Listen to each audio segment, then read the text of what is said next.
Hi, I'm Elizabeth Clover.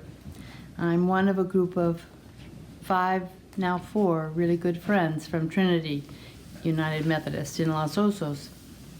Well, my story about Dallas began on the first Sunday our family went to TUMC in 2003. We introduced ourselves to the congregation, and after the service, Dallas tapped me on the shoulder and announced to me that I was going to be her new best friend. And I instantly was. As so many of you know, she was a sparkling magnet, one who smiled and listened, shared, was witty and understanding, a shining light of a friend. We did all the girlfriend things then, like lunching together, shopping, phoning, joining choir together.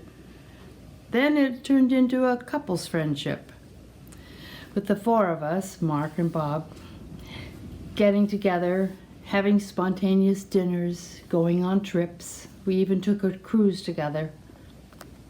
Our families got to be very close too. Dallis and Mark, her mom Vaughn, Ethan and Hannah, along with our kids and their kids.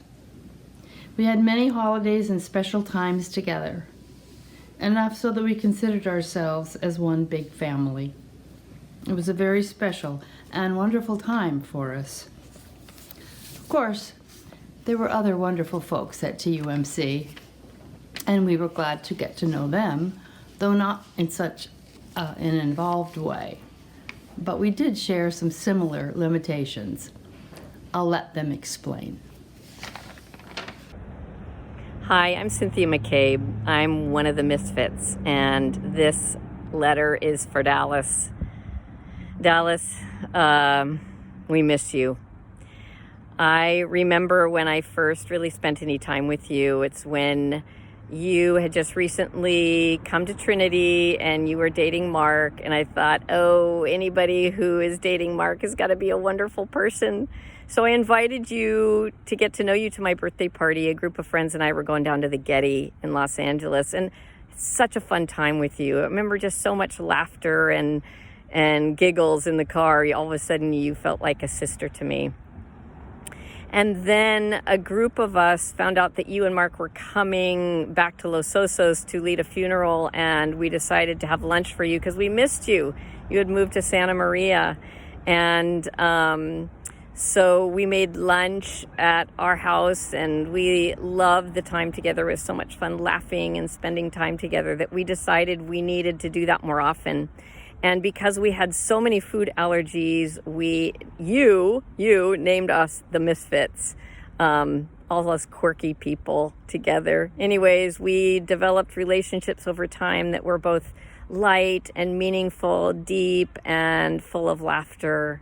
And you will forever have a place at our table, Dallis. You will forever be a part of our Misfits. And we promise to take care of Mark how we can and when we can. And anyways, love you.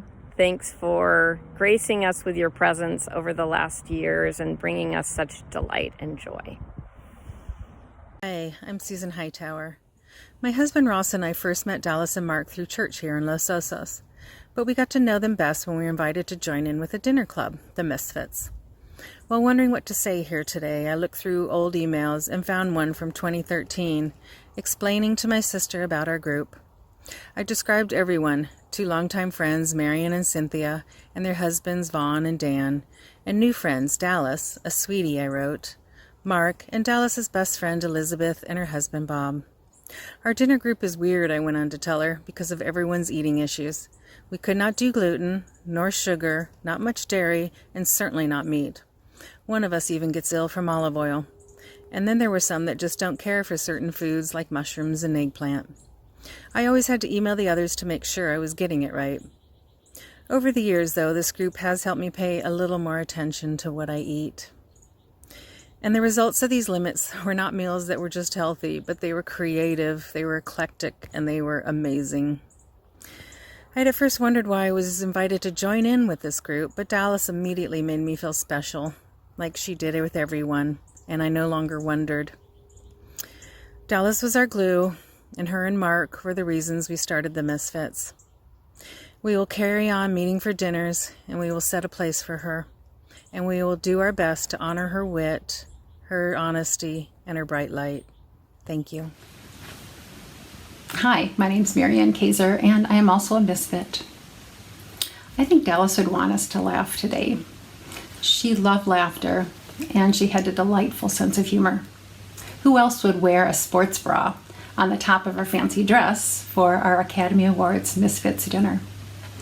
There was one time when shopping locally, she decided to come up with a menu. She emailed the group a creative 5-course meal of gopher delights. Yes, rodents. There were sauteed gopher gizzards, pickled gopher feet, and frozen gopher tails. She said, I try to shop locally, and it doesn't get any localer than that. I was in awe of Dallas's creativity and wit. If there was ever a break in the conversation, she'd insert a funny comment or make an observation. It was so much fun for all of us, and it brought us all closer together.